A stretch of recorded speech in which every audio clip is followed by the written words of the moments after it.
100 रोटी वाला ससुराल। सुनो जी, मुझे तो शीतल की बड़ी फिक्र रहती है। उसका ध्यान तो बस घर के बाहर दोस्तों के साथ घूमने फिरने में ही रहता है। उसे कुछ बोलो तो एक नहीं सुनती। मैं तो कहती हूँ इसकी जल्दी शादी वादी करवा दो, वरना लड़की हाथ से निकल जाएगी। तुमसे ज्यादा चिंता है मुझे शीतल की शादी की। कल ही वो रामपुर वाले मौसा जी को फोन भी किया था, बता रहे थे एक लड़का है नजर में। उनका अपना घर है और लड़का भी अच्छा है। अरे तो फिर बस बात चलाओ ना, एक बार देखे तो सही लड़का और घर बार कैसा है। कौन सी लड़की की बात चल रही है यहाँ? तुम्हारी शादी की बात चल रही है बेटी।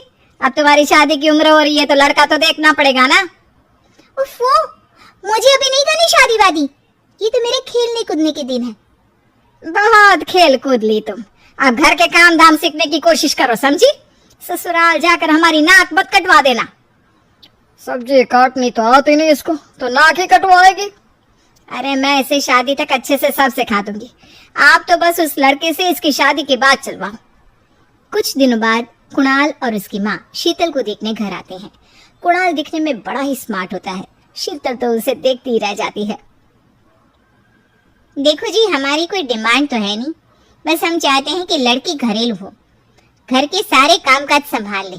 अब आपके परिवार में तो बस 3 ही लोग हैं, पर हमारा तो खूब भरा पूरा परिवार है। बाकी हमें लड़की के घूमने फिरने दोस्तों से मिलने से कोई दिक्कत नहीं है।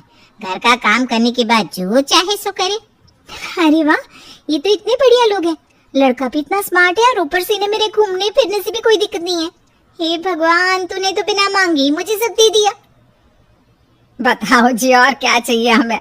हमारी तरफ से तो रिश्ता पक्का है जी। बस फिर तो हंसी खुशी शीतल और कुणाल की शादी हो जाती है।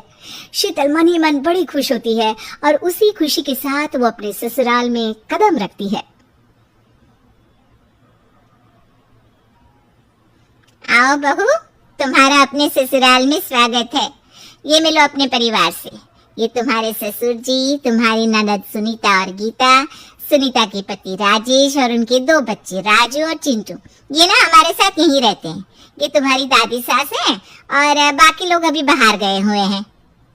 इतने सारे लोग, ये सब यहीं रहते हैं इस घर में? अरे अभी तो मेरे देवर देवरानी और उनके 3 बच्चे यहाँ नहीं है। उसके मायके में भी शादी थी ना, तो बस वहीं गई है, कल तक आ जाएंगे। हे भगवान, ये घर है या धर्मशाला? ये सब एक साथ इस घर में कैसे रहते हैं? मुझे तो पता ही नहीं था इनका इतना बड़ा परिवार है। अब समझी कि कोई डिमांड क्यों नहीं की इन्होंने। ये सब चाल चले मेरे साथ। अरे बहू, खड़े खड़े क्या सोच रही हो? चलो अपने कमरे में जाकर आराम करो। जी माँ जी। अगले दिन शीतल का ससुराल में पहला दिन होता है। शीतल रसोई में जाकर सबके लिए खीर बनाने लगती है। तभी उसकी ननद सुनीता आती है। अरे वाह भाभी, आज क्या बना रही हो? बस दीदी, आज वो पहली रसोई है ना, तो खीर बना रही थी। अरे भाभी, ये खीर भी रहने दो।